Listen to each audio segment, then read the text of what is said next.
Hello সবাইকে, নতুন একটা ভিডিওতে তোমাদের সবাইকে জানাই স্বাগত। আশা করি তোমরা সবাই ভালো আছো, সুস্থ আছো। তোমাদের প্রচুর প্রচুর ভালোবাসায় আমি অনেক ভালো আছি। তো আজকের দিনে ছিল 20 আগস্ট, আর দেখো এখন বাজে রাত 11:56। আজকে আমাদের বাড়ি একজন স্পেশাল মানুষের জন্মদিন, সেটা হলো আমার দেওরের। তো ফাইনালি 12টা বেজে গেছে, আর আমি, আমার বর আর আমার শ্বশুর শাশুড়ি সবাই মিলে ওর ঘরে চলে এসেছি ওকে কেক কাটানোর জন্য। আর সেদিনকে ও তো ভীষণই সারপ্রাইজ হয়েছিল। আমার ফোনেও ইউটিউবে একটু গান চালিয়ে নিলাম যাতে একটু বার্থডে ফিল হয়। তো এরকম সারপ্রাইজ দিতে আমার তো ভীষণ ভালো লাগে। তোমাদের কেমন লাগে একটু অবশ্যই জানিও। আমি সারপ্রাইজ লোককে দিতেও খুব ভালো লাগে, আমি নিজে সারপ্রাইজ হতেও ভীষণ ভালোবাসি। তারপর ভাই তো কেকটা কাটলো, আর ভাই ফার্স্টে মাকে খাওয়ালো, মানে আমার শাশুড়িকে, তারপরে বাবাকে, তারপরে আমাকে খাইয়েছে, তারপরে হচ্ছে আমার বরকে খাইয়েছে। তারপর আমিও একটু ওকে কেক খাইয়ে দিলাম। তো তারপরে হচ্ছে নেক্সট ডে মর্নিংয়ে তোমাদের সাথে আবার দেখা হলো, কারণ সেদিনকে ঘুমিয়ে পড়েছিলাম।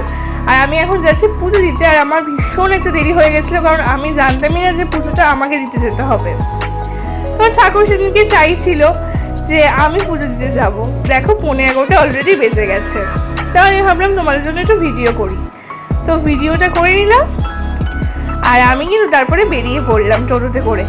যাচ্ছি হচ্ছে সিদ্ধেশ্বরী মা কালীবাড়িতে। মায়ের মন্দিরে যাবো, একটু লাল পাড়ের সাদা শাড়ি পরে নিয়েছি, আর সুন্দর করে একটু সেজেও নিয়েছি। তোমরা জানিও তো যে সিদ্ধেশ্বরী মন্দিরে যেতে তোমাদের কাদের কাদের খুব ভালো লাগে। আমার তো ভীষণ ভালো লাগে। মায়ের দর্শন করা তো খুব পুণ্যের কাজ বলো, আর সেটাই আমি কিন্তু সেদিনকে হুট করেই পেয়ে গেছিলাম। আমি আগের দিনও জানতাম না যে মায়ের কাছে পুজো দিয়ে যাবো। মায়ে চেয়েছিল যে আমার হাত থেকেই পুজো নেবে। তারপরে তো দেখো মায়ের ভালো করে বাটার সাজিয়ে দিয়ে দিলাম ঠাকুরমশাইয়ের কাছে। ঠাকুরমশাইটা কিন্তু ভীষণ ভালো ছিল, এত নিষ্ঠা করে ঠাকুর পুজো দিয়েছে যে আমারও সঙ্গে মনটা ভীষণ ভালো হয়ে গেছিল। তারপর ঠাকুরমশাইকে মালা দিলাম, এই মালাটা পরিয়েও দিল। তারপরে হচ্ছে বাবার মন্দিরে চলে গেলাম। মায়ের কাছে যাবো আর বাবার কাছে যাবো না, এটা তো হতে পারে না। বাবার মাথায় তো জলও ঢেলে দিলাম। তোমরা সবাই কমেন্টে হর হর মহাদেব লিখে দিও। তারপরে আবার মায়ের কাছে চলে এলাম, মাকে প্রণাম করে আসি বলে চলে এলাম। আর বাইরে এসে এত সুন্দর পরিবেশ দেখে তো নিজের মনটা ভীষণ শান্ত হয়েছে। গঙ্গার ঘাট, এত সুন্দর পরিবেশ। তারপরে জুতো পরতে এসে ওনার সাথে দেখা হলো, তাই ভাবলাম যে একটু প্রসাদ দিই আর কিছু টাকা দিয়ে ওনাকে সাহায্য করে দিই। জানি ওনার জন্য আমি সেরকমভাবে কিছুই করতে পারবো না, কিন্তু যাই হোক, উনি যেহেতু মায়ের স্থানে বসে থাকে, কিছু টাকা পেলে ওনারও একটু সুবিধা হবে, তাই দিয়ে দিলাম। আর তারপরে চলে যাব বাড়ি। পর্ণাকেও নিয়ে এসেছি, যেহেতু আজকে একটুখানি বাড়িতে হচ্ছে অনুষ্ঠান রয়েছে, তার জন্য। অনুষ্ঠান বলতে নিজেদের লোকদের নিয়ে অনুষ্ঠানটা, ছোটোখাটো কিছু একটু খাওয়া দাওয়া। তারপরে বাড়ির সামনে এসে দেখি কাকুটা এসেছে, আর এই কাকুটা থেকে বেশিরভাগই আমরা কিন্তু আখের রস খেয়ে থাকি। গরমকালে কিন্তু এরকম ডিটক্স টাইপের ওয়াটার খেতে সবারই কিন্তু খুব ভালো লাগে। আমার তো ভীষণ ভালো লাগে আখের রস খেতে, ডাবের জল খেতে। তোমাদের কাঁদে কাঁদে খুব ভালো লাগে। তারপর আমাকেও মনে হচ্ছে আখের রস দিল। আমাদের দেখে অনেকেই পাড়ার বেরিয়েছিল আখের রস খাওয়ার জন্য। তো তারপর আখের রসটা খেলাম, খেয়ে হচ্ছে বাড়িতে গেলাম। আর বাড়িতে যাওয়ার পরে আমার বরমশাই বললো চলো ভাইয়ের জন্য কেক কিনে নিয়ে আসি। আর ওর ভিডিও করছি দেখে ও তো ভীষণ লজ্জা পাচ্ছিল, হাসছিল। তারপরে আমি আর আমার বরমশাই চলে যাচ্ছিলাম হচ্ছে কেক কিনতে। বাইরে বেরিয়ে হচ্ছে আমি গাড়িতে বসে ভিডিও করছিলাম, আর আমার বর বারবার বলছিল যে গাড়িতে বসে ভিডিও করো না, কখন গাড়ি থেকে ফোনটা পড়ে যাবে। তারপরে আমরা চলে এলাম মঞ্জুরিসে। ফার্স্টে আমরা মিয়োমোড়ে গেছিলাম, কারণ বেশিরভাগ কেকই আমরা মিয়োমোড় থেকেই কিনি।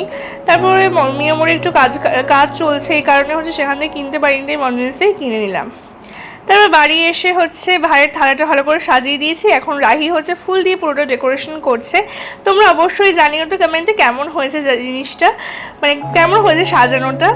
তারপরে একে একে আশীর্বাদ করা শুরু হলো। আর আজকে মেনুতে ছিল কিন্তু 5 রকম ভাজা, আর 2 রকম মাছ, হচ্ছে ইলিশ মাছ ছিল, আর ছিল হচ্ছে রুই মাছ। তো আমাদের বাড়িতে শুভ অনুষ্ঠানে কিন্তু রুই মাছটা মাস্ট করা হয়। আর চাটনি, পাঁপড়, পায়েস, 5 রকম মিষ্টি, এইসব তো ছিলই। দইও ছিল, দইও যেহেতু ভীষণ শুভ। আর কিছু ওর জন্য চকলেটস, যেগুলো মনে হয় ভাগে ও একটাও পায়নি। তারপর তো ঠাকুমা হচ্ছে ওকে হচ্ছে আশীর্বাদ করলো। তারপর হচ্ছে আমার বরমশাই আশীর্বাদ করলো, আর বরমশাই মনে হয় ওকে এই প্রথমবারই আশীর্বাদ করলো, তাও আমার পাল্লায় পড়ে। ভালো থাকো, সুখী থাকো, সুস্থ থাকো। তাড়াতাড়ি আমার একটা যা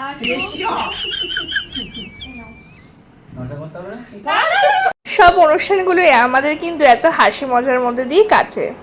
তো তারপরে তো সন্ধেবেলা হয়ে গেল, আর আমরা কিন্তু ভীষণই টায়ার্ড ছিলাম সেদিনকে, কারণ সেরকমভাবে ঘুমটুম হয়নি, মনেও ভীষণভাবে টায়ার্ড ছিল। কিন্তু সন্ধেবেলা সেলিব্রেশন তো করতেই হবে, সেরকম কেউ আসেনি, আমরা নিজেরাই আর কি। রাহি ছিল আর আমাদের পরিবারের প্রত্যেকটা মানুষ ছিল। আমার বোন বাড়ি চলে গেছিলো কারণ ওর শরীরটা খুব একটা ভালো লাগছিল না তাই।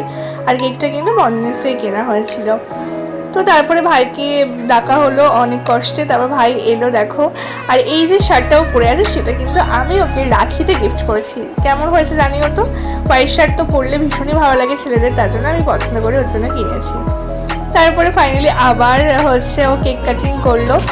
আর ও তো ভীষণই এইগুলো ভালোবাসে, কিন্তু ও যেহেতু খুব সিরিয়াস থাকে তার জন্য হচ্ছে ও বোঝাতে চায় না। তোমাদের কার কার ফ্যামিলিতে এরকমভাবে তোমরা সব কিছু সেলিব্রেট করো অবশ্যই জানিও কমেন্টে। হ্যাঁ, আর কি ভিডিও তোমাদের কেমন লাগছে জানাতে কিন্তু ভুলো না। দেখা হচ্ছে নেক্সট ভিডিওতে।